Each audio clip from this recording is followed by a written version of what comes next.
And we take this very serious. After the losses that we have had, this day of remembrance, and it's interesting that they all happened about this time of year. Each tragedy, Apollo 1, Challenger, and then Columbia, each disaster left a gaping hole in the hearts of the NASA family. We need to make sure that dissenting opinions are heard and that questions aren't insulting. There's a living connection to the vital importance of safety that crosses generations as older people transition out of the workforce and newer members of the NASA family may not have experienced a tragedy and are now on the front lines in making launch decisions.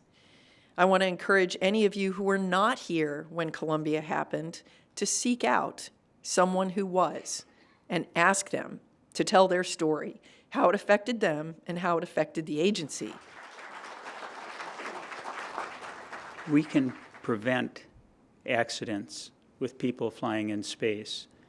That's why our Day of Remembrance is so important. That's why it's so important that we don't forget these lessons that we've learned. And more than technical, it was really cultural.